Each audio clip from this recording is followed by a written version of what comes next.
I'm Brandi Kruse. Coming up today on Undivided, President Biden pardons his son. Would you have done the same thing in his situation? We'll hear from subscribers. Plus, Seattle's mayor turns a delightful tree lighting ceremony into a divisive political speech, while down the block, drug addicts open their own Christmas bazaar. Man, look at this insanity. That and more coming up today on Undivided. It is Cyber Monday, and so we are offering you one more chance to snag that 30% off deal for a year subscription to Undivided. Go to patreon.com/undivided. Use the promo code WATCHDOG30. That's WATCHDOG30.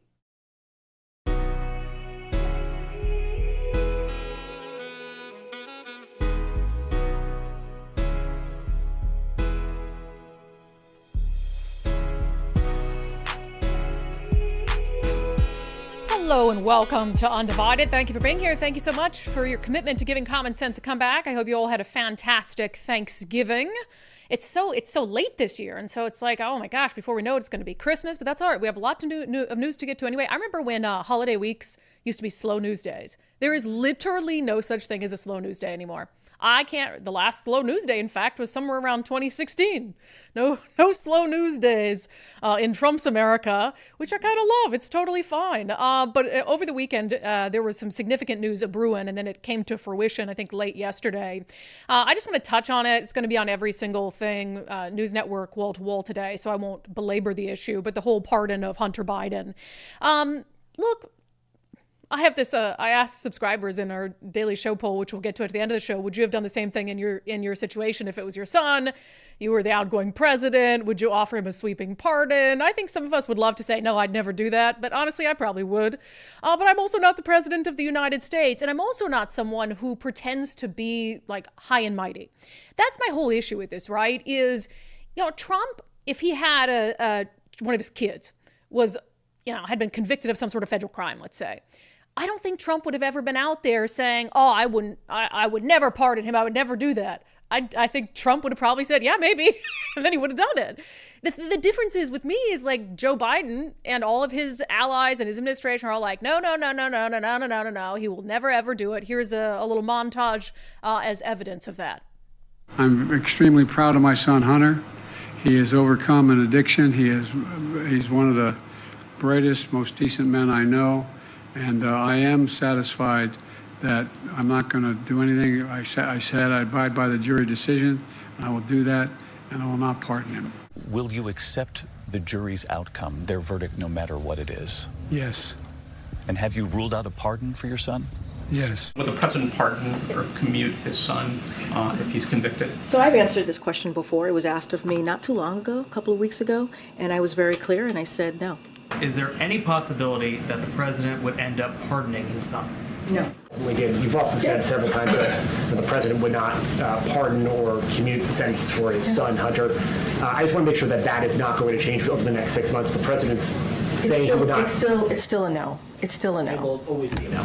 It's still a no. It will be a no. It is a no, and I don't have anything else to add. Will he pardon his son? No. Turns out it's a yes.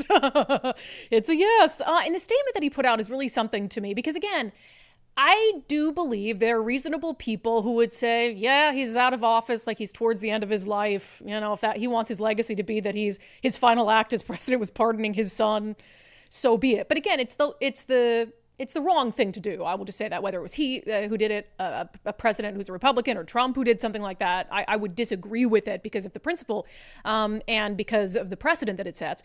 But, Dad, people can understand it. But, the lies are one thing. And then you have this statement that he put out. No reasonable person who looks at the facts of Hunter's cases can reach any other conclusion other than Hunter was singled out only because he's my son, and that is wrong. There has been an effort to break Hunter, who has been 5.5 years sober, even in the face of unrelenting attacks and selective prosecution. In trying to break Hunter, they've tried to break me, and there's no reason to believe it will stop here. Enough is enough. No, he was singled out because he broke the law. You notice how nowhere in there is like he is absolutely innocent of all charges. No, I mean, like Hunter Biden is on camera, speeding like insane speeds, doing drugs. He's on camera weighing out, chunks of crack or something like that. A lot of his criminal conduct was caught on camera. Like, I'm sorry, President, your son engaged in criminal behavior for a long time. And yeah, he's in the spotlight. And in fact, had they not prosecuted him, that would have looked like they were singling him out for special treatment because you're the president of the United States. So it's just as, and it's also like, didn't you guys just do that to Trump for 8 years? Didn't you just single Donald Trump out for prosecution because of who he was? Donald Trump wouldn't have gone through a lot of those cases had he not been the former president and the front runner to become the next president. So you guys have been engaged in that behavior for 8 years, and now you're like, oh, it happened to my son. Give me a break. Again, I just don't, Nicole, I mean, we're going to ask subscribers in this. I guess there's part of me that's like, yeah, I probably would have done that too. Oh, yeah, I definitely would have. Like, but I wouldn't have lied about it for so long. Right. I would have somehow, said, that's not my plan. Right. That's on the table. Trump would have said, like, Trump probably would have said yes. Like, yeah, I'm gonna pardon him. I think it's similar to what will probably happen with the J6ers. And now they've given he's him a free never pass. said he's not going to let him out. 100%. He just avoids it and kind of says, I don't know, we'll see. Yep, 100%. He said he didn't think what happens. And like the J6ers, there are some of them anybody who assaulted a police officer, I have no issue with them being in federal prison, but there were some that got 20 years. Oh, people don't get... give me a break. Yeah, people go away for less for murder, which we've highlighted. Which we've absolutely quite often. highlighted on the show. Oh, you could shoot your ex-girlfriend in the head in cold blood and get 5 years. So give me a break, 20 years for the J6ers. But now they can't even... There's no saying anything. Like, yeah, now he has a free pass to pardon the J6ers. So every J6 in federal prison is probably like, thank you, Biden. Yeah, and I also think what would have been a smarter decision on his part, or maybe like a way to distract people from this decision, is had he pardoned Trump. So if you would have said Biden and Trump, or Hunter and Trump both pardoned, and then people would have focused on Trump, and then you couldn't have made the comparison. You could have said, 100%. Both of these people are... political lawfare, blah, blah, blah. And let's just let it go and let the country move on from this without living in the past. You should be his chief of staff, Nicole, because that would have been a much better decision. Much better decision. Hunter, Trump, all of this nonsense, it ends here. We're going to move forward. We're going to support the transition. Yep. I'm going to leave office knowing that I did something to cool the temperature in this country. Yep. But it's like, no, Hunter's like, no, your son was a bad dude for a long time. And I'm glad he's sober. According to the president, that's great. We should all celebrate that. That's awesome. But that doesn't mean that you're off the hook for everything you've ever done just because you got sober. So just a wild thing. Had to touch on it off the top. I know it's being talked about everywhere, but just wild stuff. And we'll hear from subscribers on whether you would have pardoned your son in the same circumstances as President Biden. All right. So 'tis the season, of course. It's the season of love, family, giving, togetherness, really. Togetherness.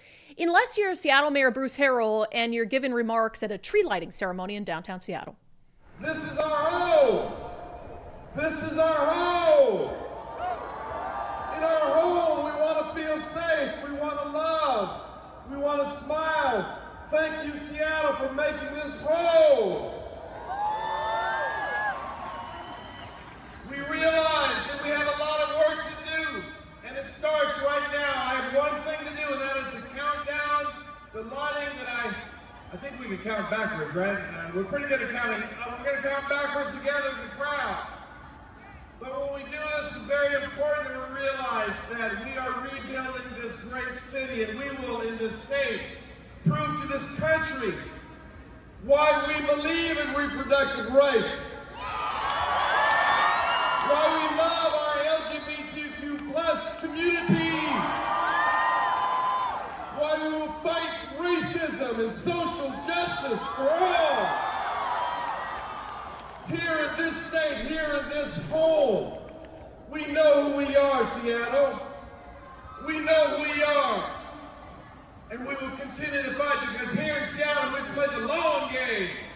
And I saw the most beautiful sight on my way here to our home. I saw children walking the streets downtown once again. We will not be a great city until every child is safe. Every single child, every person. We will treat those who are sick. We will lead by love. We are one of the greatest cities in this country, and we prove it time and time again. Time and time again. You came here to celebrate a tree lighting, but I think it's a little more than that. I think it's a reaffirmation in our human nature, a sense of oneness, a sense of love, a sense of hope. And this tree, this symbolism of this tree is going to give us all a little warm feeling. We are in this fight together. Never forget that. Look to your left and look to your right and look up and look all around you. We are in this fight together. and we're going to make 2025, despite all what we have in front of us. We are going to own 2025 for what we believe here in this city, in this county, and in this state. Just light the damn tree. Just light the damn tree. A lot to say on that, but he says, I saw a beautiful sight. Beautiful sight. Children walking in the sidewalks in downtown Seattle. Yeah, he must have not gone very far, because at the exact same time that he was giving that speech, here's what it looked like in Chinatown. Man, look at this insanity. 12th and Jackson, Chinatown ID. Nobody cares. Totally neglected part of the city of Seattle. All the insanity from 3rd and Pike. It's now here. I mean, this is crazy. What's up, man? You got Aquaphor? You got Aquaphor? How much are these? Yeah. $3. $3? Good business here? You got any Black Friday deals? Chocolate. You buy one, you get one free. You got Seattle Mariner bobbleheads? Yep. Hey, you okay? Hey, bro, you okay? Is he okay? Hey, man, he's all leaned over. Just want to make sure he's okay. This is so insane. I mean, look at this person just trying to catch the bus. And they have to see all this. Just trying to catch the bus here. We got the drug den across the street. Yeah, juxtapose that next to the image that Mayor Bruce Harrell was crafting and manufacturing really out of thin air about children safe enough to walk on the sidewalks of downtown Seattle. Yeah, that's because whenever you have anything going on downtown, you come in and you sweep 3rd and Pike, and they all go to the Chinatown International District just a few blocks away, and you don't care about them there. You don't care about them there. You know, if the homeless or the drug addicts want to have a Christmas bazaars of stolen goods where they're offering buy one, get one on Mariners bobbleheads, that's fine, as long as it's not right by the tree lighting that we're having, where the mayor is waxing poetic about, oh, our values and what a wonderful city we are. Thank you, Jason Rantz, for the video of the mayor, because I did not attend the tree lighting, so that's from our friend Jason Rantz. I gotta love Jonathan Joe asking, you got any Black Friday deals to the drug dealer out of the street bazaar? Oh, that man is brave. It's just glorious, but it's also just depressing. And Mayor Harrell, one thing he said there that stuck out to me more than anything else, we play the long game. Obviously, I mean, I don't know if you're winning, but obviously you must be playing the long game, because we've had crises going on for a really long time. Like, is there a plan? Maybe is it a 100-year plan to get rid of the homeless crisis? Is it a 100-year plan to get rid of the drug crisis and to make downtown feel safe again and to bring businesses back? It must be. So I guess you are playing the long, really long game. It's just insane. He wants to go on, like, light the damn tree. And it's this assumption, again, that Seattle is a complete monolith, and there's no one who wants to attend a tree lighting and not have, gender ideology or whatever it is shoved down their throats by the mayor and act like, oh, we're fighting back against the Trump administration. I don't think he really said Trump by name, but you got the gist of it. It's like, no, let people come to a freaking Christmas tree lighting without having to have politics shoved down their throat. Oh my God, it's just insane. And this whole thing about the Chinatown International District, they do not care about the immigrant community. They do not care about the Asian American community. And that's very, very clear. How many photo ops has Mayor Bruce Harrell had right there on 12th and Jackson in Little Saigon? Remember the actual photo op where he was like painting the side of a thing and they were moving all these, drug markets out of there? That lasted a week. And as long as they're not having their Christmas bazaars on 3rd Avenue between Pike Street and the Christmas tree, that's fine. Yeah, I'm sure right now it looks great for kids to walk down, but give it like 48 hours and it'll just be back to normal, because that's all we ever do is sweep the problem away long enough to let the news cameras come by and pretend like everything's great, and then it all just comes back. What a disaster. What an I would have walked away if that was the spiel the mayor was giving during a Christmas tree lighting. All right, we had a great guest on Sundays with Subscribers this week, and I just want to play a couple clips. One of them's a little bit self-serving, but it just gives me so much joy.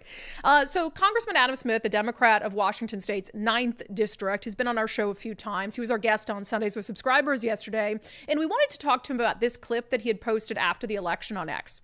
The Democratic Party brand is broken, and we desperately need to fix it if the party is ever going to have any hope of appealing to a majority of people in this country. Yeah, so we posted this really long clip basically saying what needs to be said about why Donald Trump won and Kamala Harris lost. And he has been pretty consistent in terms of speaking out against some of the far left insanity. I mean, he's been personally victimized by it in recent months for being a friend of Israel. You know, he's been targeted at his home, which is just absolutely devastating. And, you know, he's one of those people who it'll happen to him and he'll say, this is the far left. He won't couch it or like hide it. And he's like, no, this is far left extremism. So I give him a lot of credit for that. But so he came on the show and we had really a couple different parallel conversations. One of them was about that message he gave, about the fact that Democrats have to do some actual introspection about why they lost the election to Donald Trump. Here's part of that conversation. There's a lot of different reasons why Donald Trump won this election and Democrats lost it. All right, I do understand that. We can walk through those if you want. But one big one is that I believe the Democratic Party brand right now is severely damaged by the influence of radical left ideology on a number of actions that that party takes. And I think we should have that conversation. How can we improve the brand? And that's one of the big things that I believe in. It's substantive policy. And you and I have talked about many of these issues. I don't actually believe that the country is enthusiastic about Donald Trump's return to the White House. They just found it better than the alternative. All right. And there are a number of different issues that we've talked about before on criminal justice policy, on personal responsibility, on homelessness, on efficiently and effectively governing, on requiring people to come into the office and be held accountable and work, for instance, building housing, all manner of different things that because of our adherence to a rigid ideology, instead of our adherence to common sense, practical problem solving and helping people, has sort of given the MAGA movement an argument that, well, look, here's what's happening in places that are governed by Democrats. You happy with that? And our response has been, well, that's exaggerated. Nothing to see here. Yeah, and as he's pointed out many times on this show as well, there is stuff to see here. There is stuff that's not going well. He said, I live here. I know that that's not true, to just act as if the problems in some of these states governed by the left aren't real. And so I admire his willingness. I mean, we had a long conversation about Donald Trump, and he and I obviously disagree on Donald Trump and all of that, but I admire his willingness to call out his own party as hypocrites. And he said, I asked him a follow-up, you know, are you getting the sense that there is this increasing willingness to be reflective of what happened? He said, honestly, no. So, I mean, the guy's honest. But this next clip, oh my gosh, Bob Ferguson's gonna be so mad about this. Bob Ferguson is gonna be so mad that a congressman of his own party came on our show and essentially suggested that Bob Ferguson needs to let go of the TDS. So he brought up, and it was really not just Bob Ferguson specifically, but West Coast governors and blue state governors who are already preemptively, you know, obsessing over how to fight Donald Trump as opposed to focusing on how to best govern their own states. Gavin Newsom called a special session. I understand Bob Ferguson has a, counter Project 2025 initiative now. And my message to Bob, and he's a friend, known him for a long time, and I've given him and his chief of staff this message, and also I've said this message nationally, the single best way to counter Donald Trump is to prove that Democrats can govern effectively. Was he receptive to that message? No, I mean, like I said, Bob and I go way back. He's got a lot of different things to balance. I'm going to keep pushing him to be more aggressive on it. At the moment, I don't think he's as aggressive as I would like. Personally, I would have left Trump out of it, and I would just say, we're going to get to work. We're going to show the country that this very, very blue state that we live in can govern. We can actually build housing. We can actually have a functioning criminal justice system. We can, deal with our drug crisis and our homelessness crisis, that we believe in personal responsibility in addition to helping people, that we can be practical problem solvers and not rigid ideologues. But yes, I've had good conversations with Bob and his team, and, he's not even in office yet. So let's not start complaining about him not doing the job. I think we've had good conversations, and I'm going to keep pushing the point. I love that. God, Bob's going to melt down when I post that clip to X. I can't wait. I'm going to tag Bob and it's going to be fantastic. But he's right? And he just wants him to, that's what we've been saying. He's saying what we've been saying. He's like, look, if stuff comes up where you think it's unconstitutional or Trump does stuff, taking federal funds, whatever it is, fight him then. I don't think anybody's expecting you not to do that. Although, some of what you've challenged him on, I think there's a murky nexus to Washington State in the past. But look, show him show the country, show the state that Trumpism is bad by showing us that your way of governing is good. And he said there at the end that, he's not even in office yet. So let's not assume that he's not going to do his job. But what are the first things he's done? Well, he's the governor-elect. The second day after the election, he had a press conference about fighting back against Project 2025. He just announced that an aspect of his transition team will be focused on, in the first 100 days in office, finding ways to fight back against Project 2025. I mean, he's got STDS. Not STDs, STDS, which I can't, severe Trump derangement syndrome. But it's more than that. It is his excuse, his way to avoid addressing the very serious, very challenging problems that we have to solve by saying, oh, but look over here, Orange Man bad, and just hoping, and probably he's right, that a lot of Washingtonians will say, yeah, fight Trump, and just ignore homelessness and crime and all of these things. If you want to watch that full interview with Congressman Adam Smith and get access to all our exclusive Sunday shows and subscriber content, we are going to re-up our 30% offer for Cyber Monday today. So it's only going to last, I think it's going to expire on the 3rd. So patreon.com/undivided, patreon.com/undivided, your Cyber Monday deal. Use the promo code WatchdOG30. I mean, we're talking about like $50 for a whole year, maybe a little less than that. So think of all the dumb stuff you're going to spend $50 on online today. Fighting back against Bob Ferguson, holding the powerful accountable. That's a damn good way to spend $50 if you ask me. So patreon.com/undivided.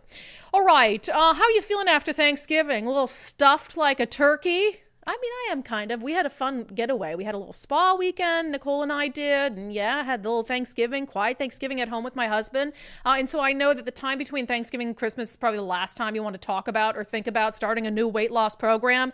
Totally understand. But the truth is, there's never going to be a good time to get in shape. There's never going to be a good time to lose those excess pounds. There's always going to be a holiday. There's always going to be a family gathering. There's always going to be a vacation where you tell yourself, I'll lose some weight after it. And then that day just never comes. I have lost 40 pounds on the Eastside Weight Loss Clinic program, and I lost the bulk of that weight in 2022 between Thanksgiving and Christmas. And so I was able to stick to the program even during a time of the year that really revolves around food. Yes, I had to make a commitment. Yes, at times it was difficult. But when you see the weight come off so quickly, I mean, when I think back to 2022, I'm not thinking, oh, I missed out on an extra helping of mashed potatoes on Thanksgiving. No, I'm thinking about, I'm really glad I did that when I did it and didn't wait. So reach out to Dr. Ryan Coogan and his team at eastsideweightlossclinic.com. That's eastsideweightlossclinic.com. The consultation is completely free. You can do the whole program virtually if you'd like. So eastsideweightlossclinic.com. All right, the Seattle Times. I should just start a reoccurring segment called Today's Stupid Seattle Times Story, because this would be it. But instead, we'll talk about it in our segment, Unbelievable.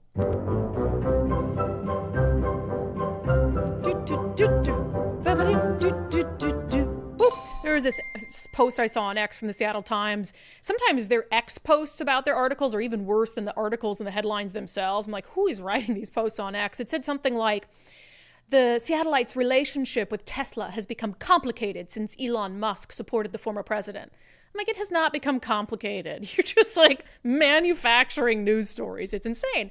And the actual news story is proof of that. So the headline from the Seattle Times, once a must for wealthy Seattle liberals, Teslas feel an Elon backlash. Okay.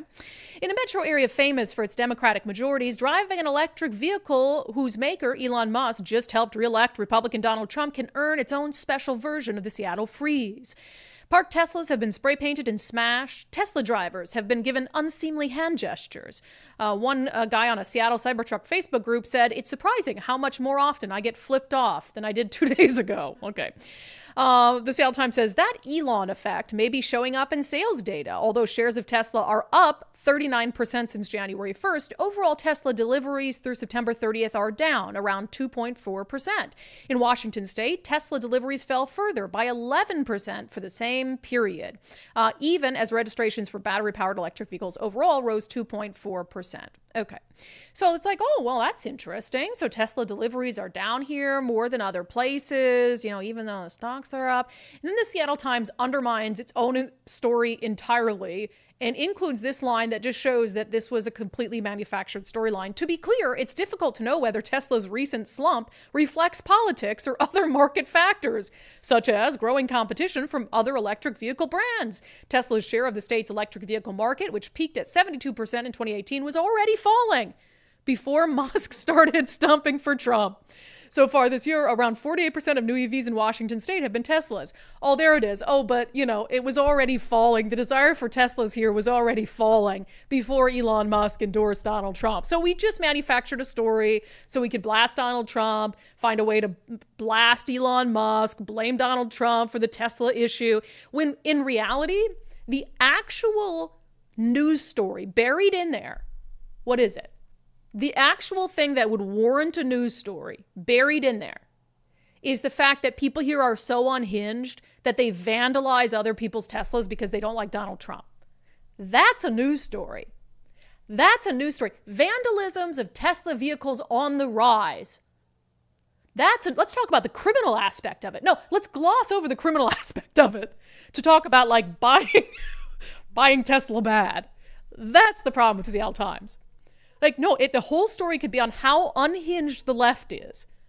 And it's like, I'm all in favor of, if you don't, of course I am, because we look back at the Bud Light controversy, whatever it is. If you don't like what a company stands for or what a company does, I'm all in favor of you not patronizing that company, you not spending money with that company. There are companies I don't spend money with because I don't agree with their business model or whatever it is, or something that they've done, or DEI, or something they've spoken out about, XYZ. There's a dog outside barking very loudly. Can you hear that? Yeah. Little doggy, what's wrong? I don't know if you can hear that. Maybe not. Might have to go check on that dog. Yeah. I'm very worried. But yeah, it just shows like the Seattle Times, any way to knock conservatives, even if it's like ignoring crime, any way to knock conservatives. It's just insane. I got to say also, the Cybertrucks are hideous. The Cybertrucks are so hideous. I do think it was a big punk move. Like what look do you at mean? this weird vehicle in this hideous design. They're so ugly, Elon. And pay quadruple the price of regular cars for it. Oh my God. If I took a stainless steel refrigerator and put some wheels on it, that's what that looks like. So like, love Elon, love all the stuff he's doing to, save humanity from an uncertain fate by making us a multiplanetary species. But like your Cybertrucks are hideous. Yeah, so that's a reason not to get them. I think he was going for different, and that was accomplished. Yeah, very, very different. Mm-hmm. But I mean, I guess they're very durable. I do like the way it rolls up in the back. It's just not a nice design. The way that it like turns into a truck, right? Yeah, but it's hardly a truck. It's hardly a truck. It's like an El Camino. It is. It's literally. I absolutely believe it is. It's an electric El Camino. I'm sure that was part of the design plan. Oh, just anyway. But the Seattle Times has lost its damn mind. It's just so fascinating. All right. If you're thinking about selling your home, highly recommend you reach out to our friend Wes Jones, sellwithwes.com. Sellwithwes.com. Hell, maybe you're moving out of this crazy hellhole. I don't know. I wish you wouldn't, though, because it's going to start to get real lonely if all you guys leave. But Wes Jones and his team, I mean, there's a lot of real estate agents out there, but Wes has weathered the ups and downs of the market. He's been doing this for a long time in our area. He has fantastic reviews, and there's a reason for that, is because he and his team, first of all, he's very attentive when it comes to selling your home. That's what I hear over and over from undivided viewers and listeners who've used Wes. Always good at answering their questions, always good at staying in contact, keeping them up to date, getting in touch, bouncing ideas off of them. And he and his team have an innovative marketing strategy that I just don't think you're going to see a lot of other real estate agents employ, like their listing boost concierge service, where you can come in, get your home in tip-top shape and ready for the market, can even help manage renovations or projects up front, can even help you pay for them up front. It's really cool stuff. So sellwithwes.com, sellwithwes.com, a better way to sell your home. All right, this Thursday, Initiative 2066 officially becomes law. The initiative to protect natural gas in your home and business officially becomes law on Thursday after being passed by voters.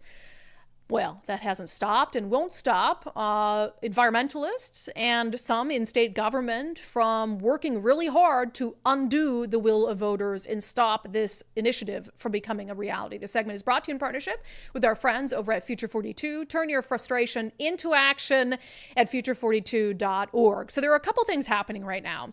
You guys will know because we discussed it on the show. I mean, Inslee came out, Governor Inslee, immediately after it was clear that Initiative 2066 would pass and said he thinks it's unconstitutional. He thinks it's going to be, challenged and will be overturned or whatever it is.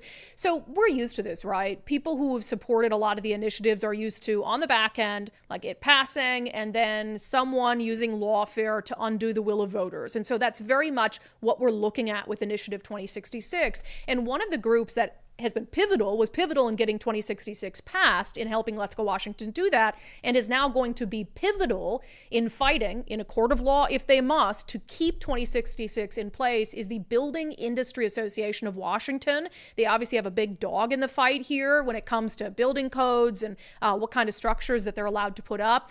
Greg Lane is the head of the BIAW. He joins us today to discuss the multiple fights ahead. Greg Lane, welcome back to Undivided. Great to be with you again, Brandi. Yeah, Hope you had a good Thanksgiving. I had a great Thanksgiving, feeling a little full, but that's okay. That's what Thanksgiving's about, right? We'll recover. Right. That's right. So first, just your reaction to I know that you guys were, particularly focused on getting the initiative through to stop the ban on natural gas. So the reaction that was the one that made it across the finish line.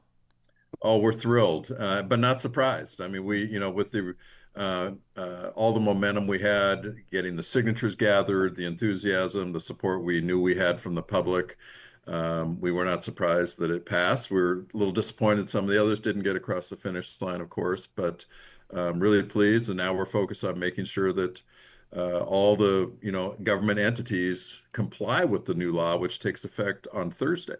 Yeah. So you, I imagine, anticipated that the fight wouldn't end on November 5th. No, the fight is not over. Those who want to ban natural gas are going to continue fighting that battle through the courts in a number of different ways. And we're also getting extreme pushback from the State Building Code Council on implementing 2066 as well. So that's our focus now, is to make sure that the people's will is followed and that this law is followed by government. Yeah, I want to get to those two things in a moment, but just have you react to Governor Inslee. He immediately came out, said that he thinks that the way that the initiative was written is unconstitutional. I believe, correct me if I'm wrong, you guys had some input in the actual wording of the initiative. So your response to the governor? Well, we actually wrote the initiative. Okay, we were the ones who contracted with the person who wrote it. We feel very confident that it complies with the single subject, which is the issue that they are most likely to challenge on. We'll see what else they may throw in there.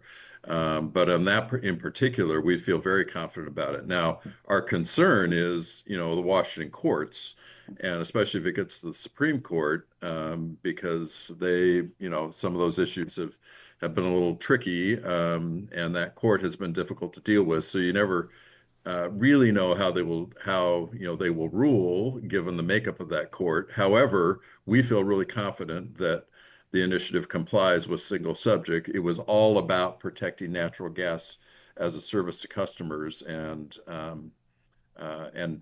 so that's, we feel good about where we're headed in that. Yeah, the governor also called, he flew across the world to attend a climate summit, and he also called the individuals who I would include you in this, who have been pushing back against his climate policies, because that's what he sees the initiative to protect natural gas as, climate deniers and miscreants. Did you take that personally? Did you think that applied to you?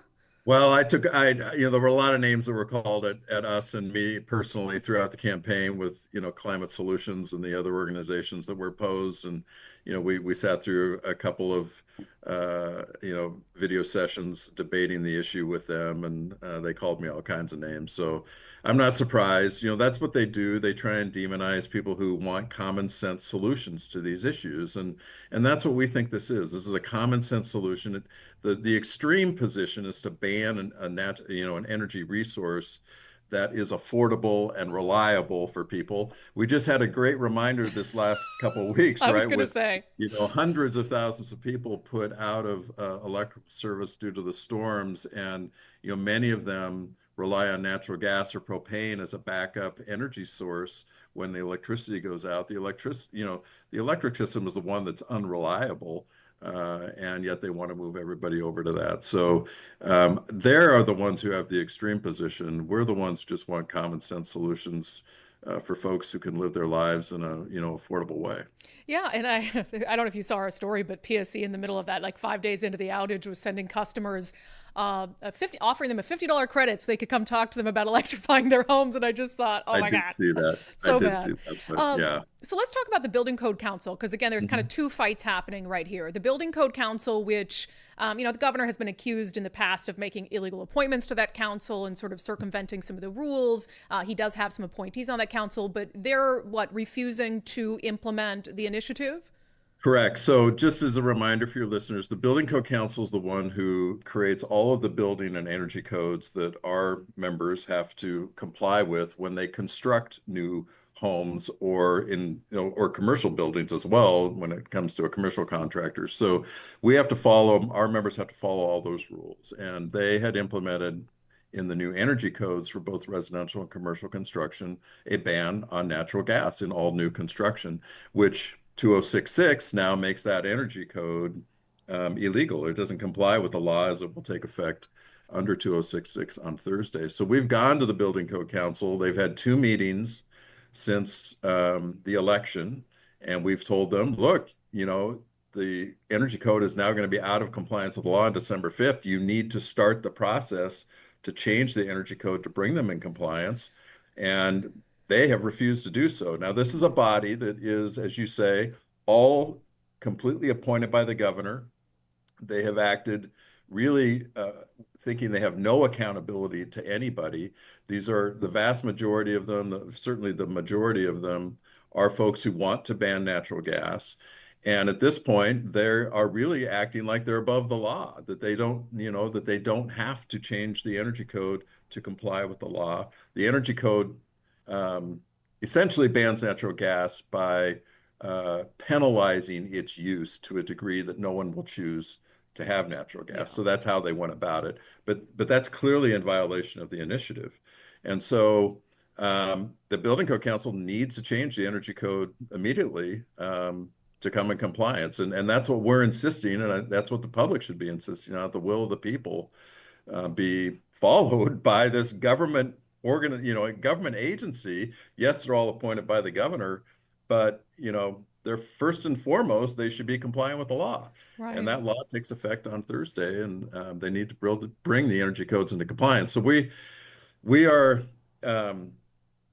reluctantly, but probably going to have to file a lawsuit on Friday to have a court insist that the council acts to bring the energy code in compliance. I know it's really insane. You have these parallel lawsuits, have to put more money into it. It reminds me a lot of, I know it's a totally different subject, and I'm not trying to tie this issue to BIAW, but with the Parental Rights Initiative 2081 that the legislature passed, and then immediately the head of a public school system turned around and said, well, I don't really think I have to follow this. And it's like, wait a second, are we picking and choosing laws to follow? It's really frustrating for especially the voters who, said we want these things, and they're like, nah, do you really though?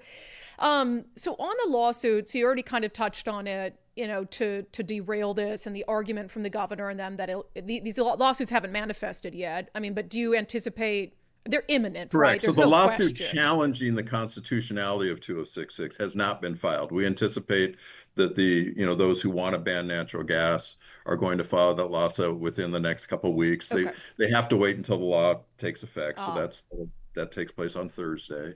And essentially, once 2066 becomes state law and the lawsuit gets filed challenging it, it's actually the Attorney General who will be the lead defendant of the law. I know we are going to file a motion to intervene and become either a co-defendant if we're not named in the lawsuit, or the sole defendant to defend the lawsuit.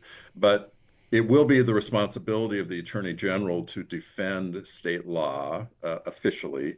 So we'll see how that plays out. But we are going to aggressively defend this because we believe, one, as I mentioned before, that it is written constitutionally, that it doesn't violate it, but also it's the will of the people. It's what the people passed. And we're going to step up and defend it as aggressively as possible and all the way up to the state Supreme Court if necessary. Yeah, and I had Nick Brown on the show, and I asked him this question because he was opposed to all of the initiatives. Like, are you going to defend them, and should you recuse yourself? And he said he didn't feel like it would be appropriate or he wouldn't need to recuse himself. So I just hope that he maintains his word that he's going to give it the most vigorous defense that he can. And the reality is this has become a really frustrating pattern for voters, especially those who dissent from sort of the prevailing political winds. With initiatives, it's like you go through this long process and the money and the time associated with passing them, and then they get challenged and some of them get overturned. So if you were a betting man, would you say that this will come out of the other side of these legal battles unscathed? I'm very confident that we will defend it and that we will come out victorious in that defense. Yes, I think 2066 will stand up to constitutional scrutiny, that it abides by the single subject rule and ultimately will be upheld. What I hope is that we can get it implemented now, that the court won't stay implementation for that period of time until they rule whether it's constitutional or not. We need to this is the will of the people, and we need to get it implemented and have natural gas protected as quickly as possible. It's what the voters truly wanted. They need to understand that they are the minority in this. It is state law, and, you would think the government's top priority should be following state law. And yeah, I know. It is interesting. We've also put to add a little bit to this. It's actually local governments who enforce the building codes. So last week we sent letters to all of the building code officials, city and county administrators, the elected officials in all those cities and counties, saying that we expect you to enforce the law when it comes to the building and energy codes. So even if the Building Code Council is slow to act, even though we'll be pushing them as strong as we can, but even if they're slow to act, city and county governments have the option to enforce the law when it comes to energy codes and not penalize gas in new construction. So we'll be working at the local level too to ensure that this gets enforced properly. Yeah. And I'm sorry, we're going super long, but I just have one question on that really quick. Wouldn't it be dumb though for builders to start churning out new construction with gas, given the fact there's a pending lawsuit? Well, again, state law is going to, 2066 becomes state law on Thursday. So our builders should be able to go into any local jurisdiction and get a permit that allows them to build with natural gas without penalty. And if they're prevented from doing so, it would be, our assertion that local government takes on liability at that point to prevent new construction that doesn't allow natural gas. So now that's all pending on the court. If the court stays 2066 implementation, then of course that changes things. But law becomes law, or the initiative becomes law starting on Thursday. So, our members are anticipating being able to go in and request a permit that allows them to use natural gas without penalty starting on Friday. All right, we'll see what happens. Well, Greg Lane, a big thank you to you and to BIAW, because I know, you guys have a dog in this fight, obviously, because you represent builders, but you've also spent an awful lot of money and effort on this initiative, which benefits so many people outside of that industry and people who rely on it for their homes. And like you said, we saw that last week. So, my home is one of them. So a big thank you on behalf of citizens who want to protect natural gas for all the work that you guys have done on that. I appreciate you saying that. It was, we felt it was our responsibility to step up and protect homeowners, both current homeowners and future homeowners, from bearing the costs of this just horrible policy. Yeah, and businesses and businesses and restaurants and all of that. So they owe you a debt of gratitude. Greg Lane, thanks so much. All right. Thank you, Brandi. Again, that's Greg Lane, the executive vice president of the Building Industry Association of Washington. So the fight isn't over. The fight just began after the November 5th election, whether Initiative 2066 will, one, be adhered to when it becomes law on Thursday, and then two, will survive whatever sort of lawfare the left wants to throw at it, I think is TBD. But again, we're talking about the will of voters, and it really says something when you have the voters speak and the governor turn around and say, no, we don't think that law is gonna hold. We'll probably sue over that. And then you have the building code council saying, no, we don't think that we're gonna adjust our codes. It's a slap in the face to voters, and that should anger every single voter, regardless of political affiliation. That story was brought to you in partnership with our friends over at Future 42. Turn your frustration into action at future42.org. All right, I have encouraged you guys to take the First Mark Challenge because it's a no-brainer and it costs you no money. It can save you money, and you could get better insurance. It's like, I don't know how else to sell this to you people. It really sells itself. FirstMarkInsurance.com, FirstMarkInsurance.com. So what is the First Mark Challenge? Well, you get in touch with First Mark. You schedule time to take the First Mark Challenge. I would say all in all, you're about an hour in. So set some time aside. They go over your current insurance. You talk to them about your insurance needs. And then they go out, they shop their market of carriers for you, and they come back to you and they tell you what they can do for you. In some instances, they'll say, hey, your insurance is great. I'd stick with what you have. You don't even need us. And that's just a sign of an honest company. Or they might be able to save you hundreds, if not thousands. We hear these stories over and over from our undivided viewers and listeners. Let's see. Michelle said, thank you for recommending First Mark. She had been talking to her husband about it, but they weren't quite ready to look into it. Then they got their renewal notice from their existing provider, and it went up from $3,000 to $8,000. They're like, okay, now we're ready to do the First Mark Challenge. They did it. First Mark was able to save them more than 50%, and they're now going to continue their conversations about getting a travel trailer, which they wouldn't have been able to do had their insurance gone up that much. So FirstMarkInsurance.com, FirstMarkInsurance.com. The very best part is, besides it not costing you anything, is they work for you, not the insurance companies. They're always going to have your best interests in mind. All right, Bernie Sanders is a fan of DOGE. Who would have thought? Getting to some national news. So, of course, we're very excited about DOGE, which I accidentally wrote as Dodge on the show sheet today. I apologize for that. That was my fault. Autocorrect, I'm sure. Let's blame autocorrect. Totally, 100%. DOGE, the Department of Government Efficiency, which will be led by Vivek and Elon, and is going to look at ways to cut spending in the federal government, reduce the workforce, make things run more efficiently, etc. And there have been some on the left who, of course, they're critical of anything that Donald Trump is going to do and anything sort of unusual, like having Vivek and Elon for free. It's like a volunteer to run this government agency. But Bernie Sanders, he likes at least one aspect of what DOGE is going to look into. He wrote on Twitter, Elon Musk is right. Wow, that's nice. The Pentagon, with a budget of $886 billion, just failed its seventh audit in a row. It's lost track of billions. Last year, only 13 senators voted against the military-industrial complex and a defense budget full of waste and fraud. That must change. So Elon Musk is right. He's all for looking into waste and fraud. Now, I think Bernie Sanders and many, many on the left have been just fine with waste and fraud when it comes to programs they like. But for those who are opposed to the military-industrial complex, which is interesting because it's sort of like the far left and the far right. This is kind of an issue that they, again, the horseshoe comes around and meets again, that they can get on board with. And so if you've got an ally in Bernie Sanders who's willing to help Elon and Vivek get at least make sure the Pentagon is accountable for the billions of dollars that does get, which should be a nonpartisan issue. Every single member of Congress should be perfectly fine getting to the bottom of why the Pentagon failed its seventh audit in a row. Wouldn't you think that everybody would be like, yeah, there's been billions of dollars misplaced. We should look into that. So whether it's DOGE or someone else looking into that, there should be bipartisan agreement that it needs to be done, even if you don't cut Pentagon spending at all. Like, let's at least make sure that the money is being spent on the things that we appropriated it to be spent on. So I love that. Who would have thought? Elon Musk, Bernie Sanders, Vivek Ramaswamy. I love it. It's a dream team. I mean, wow.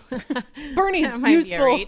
Bernie's useful to a certain extent. If he wants to help with that little narrow thing, I welcome him. I surely do.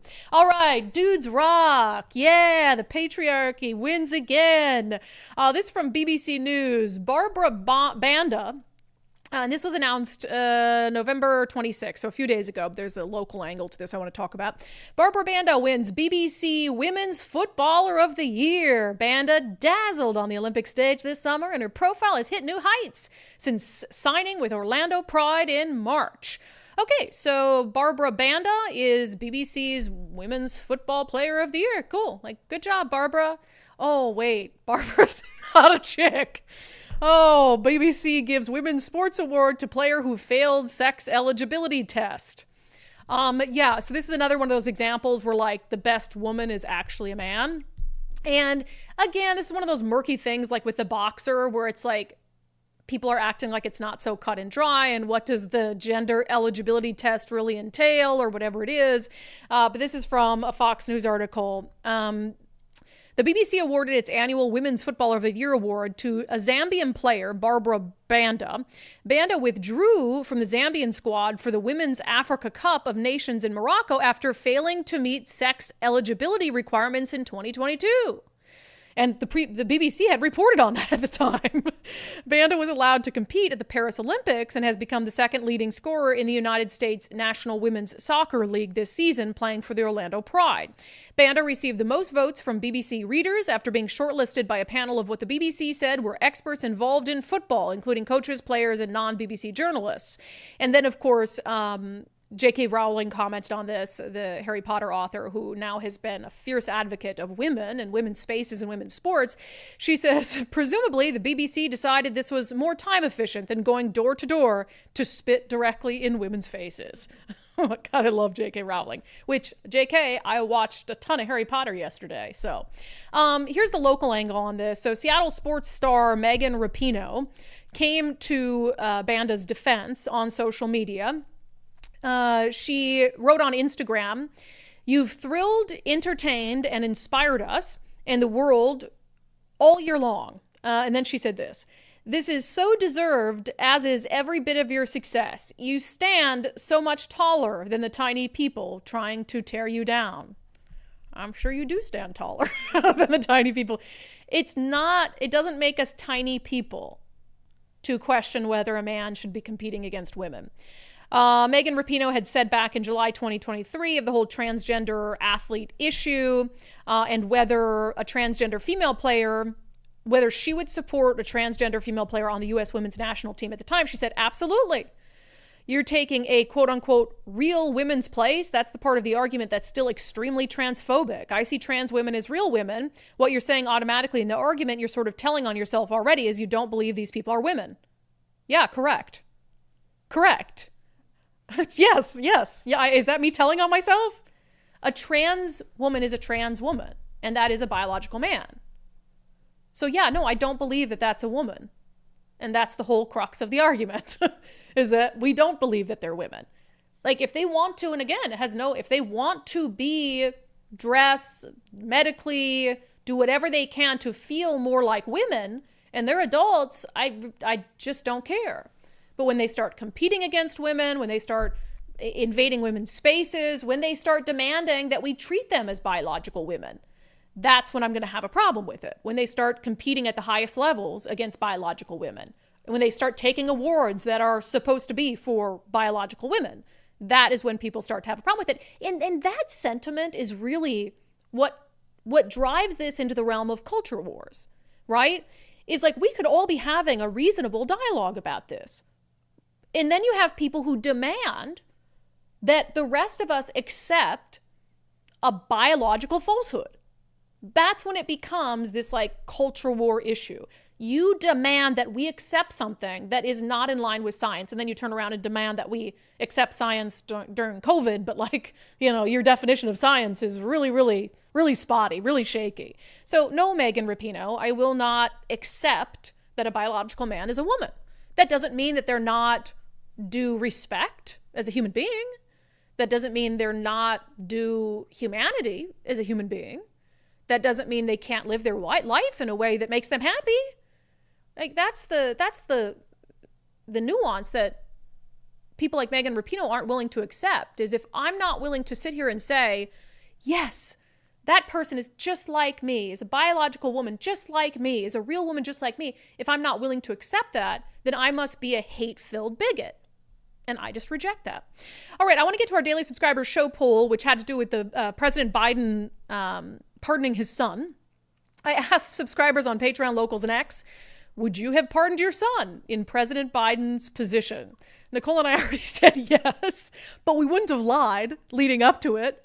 I probably would have said, like, yeah, I'm going out of office. I'm probably going to hook my son up. Like, I'm towards the end of my life. Like, I mean, why wouldn't he's you? deciding, really? like, is my legacy worth it? Or should I, like, is my legacy, my son's legacy, more important in my old age? Like, whatever it is. But, and you guys were very torn. I'm actually a little, yes, very torn. I don't believe it. 43% on Patreon right now say, yes, I would have done the same thing in Biden's Less position. than half. You I thought don't it'd be more? believe it. Oh, really? 57% said no. I actually expected it to be higher on the no threshold. I thought we were just bad people.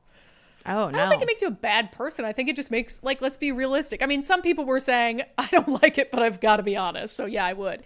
Laura Richardson says, I'm torn. There are two issues and they are totally different. Yes, I would have pardoned him for the gun application, but no on pardon for the tax fraud charges. See, that's some nuance. The gun application can be seen as a political attack, just as the Dems did to Trump, but the tax fraud burns me because I can't get away from that. And yeah, I think, again, I'm asking you to weigh in on this situation. So Laura's torn on, because it's a blanket pardon for 11 years. It's really about Burisma, let's be clear. It's really about what, because the pardon applies to even crimes known and unknown. So for 11 years, that 11-year period, dating back to times when Biden was vice president, that's a blanket federal pardon. Crimes known and unknown. Make no mistake, this isn't about the gun. This isn't about taxes. This is about unknown crimes that will come out and that he will be absolutely precluded from being prosecuted on. Make no mistake. Taz says, I put myself in his shoes and said that if I were that corrupt and Hunter could be leveraged into testifying, then I better pardon him. I have to preserve the Biden crime family. Lisa Davis, after insisting no one is above the law, no to will you pardon him, going after Trump with a vengeance, among other things. Beth, I definitely wouldn't have given him a sweeping pardon dating back to 2014 after repeatedly promising not to. Yeah, I think that's the thing too, is like, it's one thing to pardon him from like the tax evasion or the gun thing. It's another thing to blanket pardon preemptively on whatever else might have happened during that period of time. Like that's what if he murdered somebody? Nope. Well, it would have to be a federal crime. So the president can't pardon people on state charges. So presumably a homicide would be a state charge. So you could still be prosecuted in a local jurisdiction. But if it's a federal offense, then you're off the hook. Okay. So there are still some things. Like, I don't know what hotel room he was in when he was weighing out his drugs. The statute of limitations is probably up on that. But no, I think it's going to be something more related to Ukraine or China or something like that. And so that's going to land in the federal realm, right? Locals was a little bit more willing to admit that they would pardon. Over on Locals, 59% saying yes, so about 60-40. Wow. Let me see. Woody. Are your children bad? Another one from Papa Woody.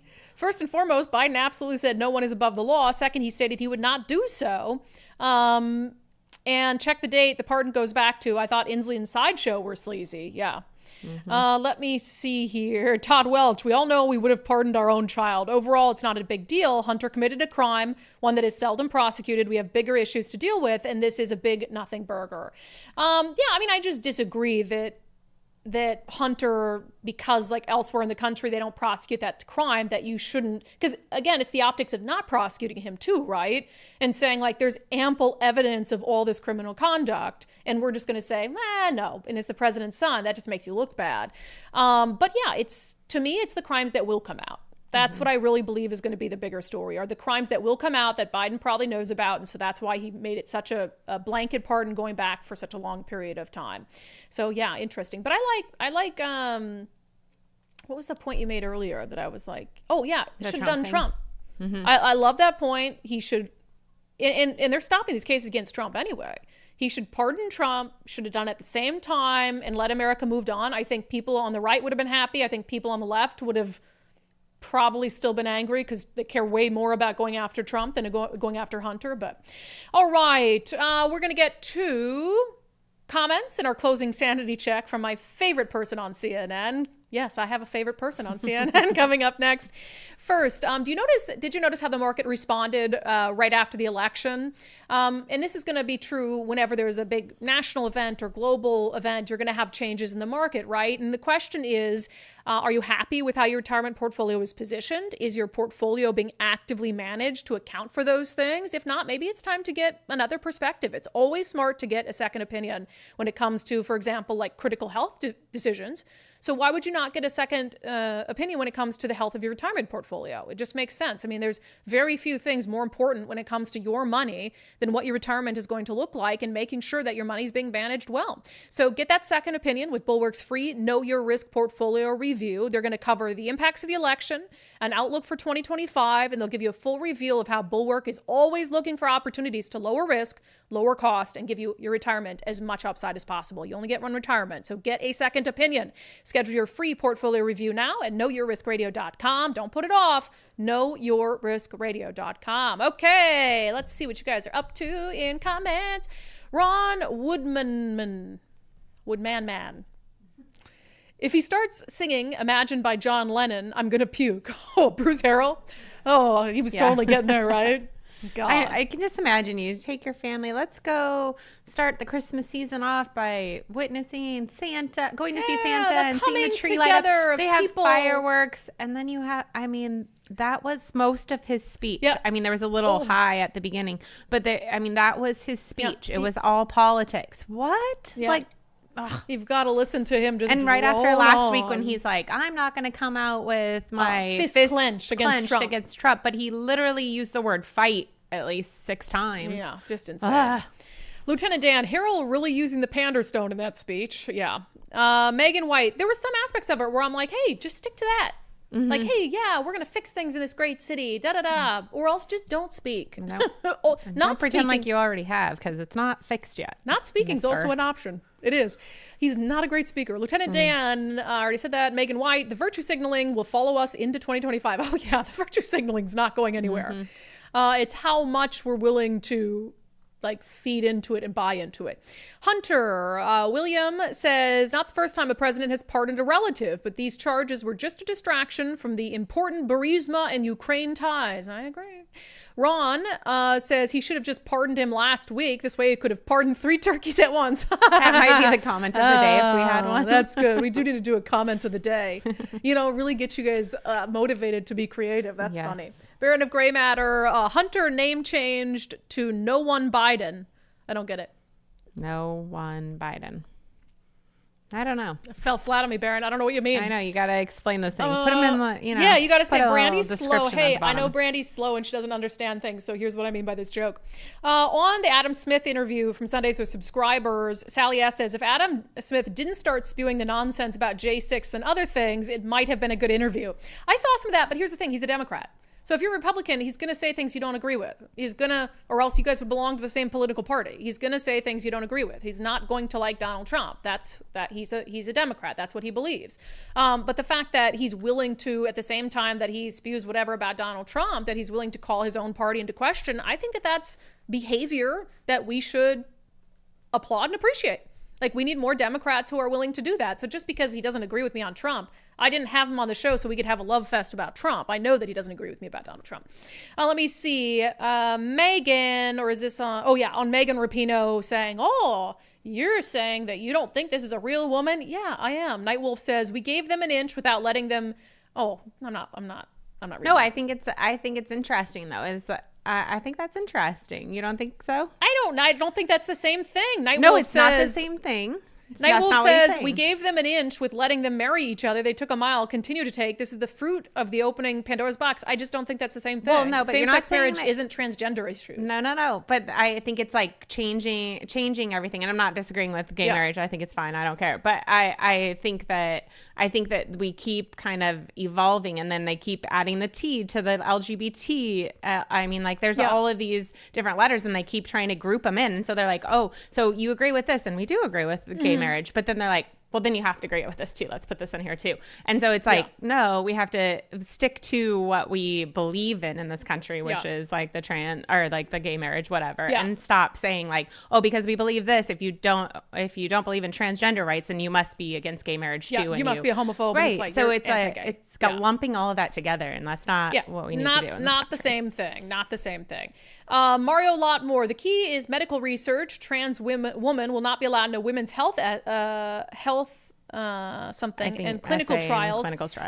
Why? Because their biology is different. Yeah, they wouldn't let unless it was about transgender women. If they were looking for women for a clinical trial, they absolutely would not say, yeah, a man can come in.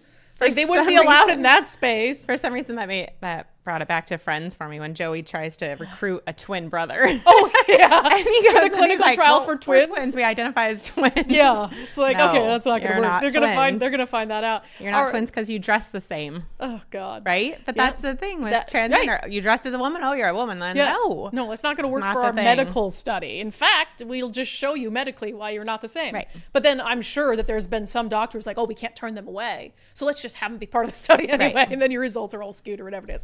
All right, good comments per the usual. With that, let's get to our closing sanity check, shall we? There is only one reason I still turn on CNN from time to time, and that is because of Scott Jennings, who's one of their Republican political talking heads, and he always gets on there and just shoots straight fire. Never again do I want to hear, oh, Donald Trump's a liar. You can't believe anything he says. Donald Trump will abuse his power. Donald Trump will only use the system to benefit himself and his family and so on and so forth. Never again. Never again. Yeah.